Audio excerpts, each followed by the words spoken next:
Ang tinatawag ninyong kamatayan ay isang masayang, bukang liwayway para sa isang kontinenteng naliligaw sa kadiliman. Naalala ni Angel kay ng mga huling salitang binigkas ng walang hangganang ang gabi ay nagiging araw. Sinabi nito na tanging ang dugo ng tupa, kanyang sakripisyo ang makapagpapapagningning sa liwanag upang magtagumpay magpakailanman laban sa kadiliman.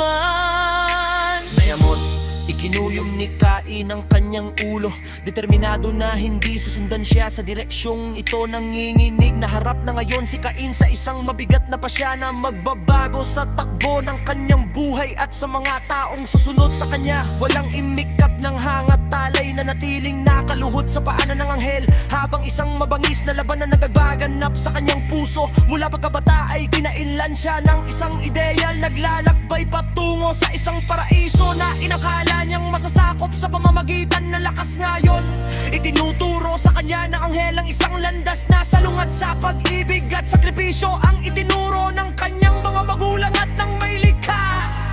Nagsisisi ninais ni Cain na magbalik sa kanilang tahanan, ngunit pinigilan siya ng kaaway sa pamamagitan ng pagbukaw sa kanyang kahihiyan.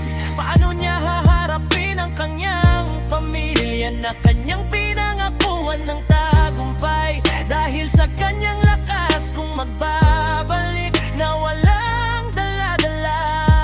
Habang nakaluhod ang batang Cain sa kanyang paanan, marahang nangaral lang anghel, anak, magbalik ka sa inyong tahanan. Walang daan patungo sa tagumpay maliban sa pag-ibig. Maaring may mga tinik sa landas at isang dambana, ngunit ito ay isang ligtas na daan, sapagkat ito ay laging naghahatid sa malalakbay sa yakap ng isang mapagmahal na pamilyang masugid na naghihintay sa kanyang pagbabalik. Hindi kahihiyan ang magbalik, hindi ba't ito ang landas ng araw? Ang landas ng kapalaluan ay laging hindi tiyak. Sa landas na iyon ay maaaring may mga bulaklak at pangakong walang dambana, ngunit ang wakas nito ay laging nasa kadiliman, malayo sa mga masiglang yakap ng kapatawaran. Bumalik ka sa inyo, anak. Bumalik ka!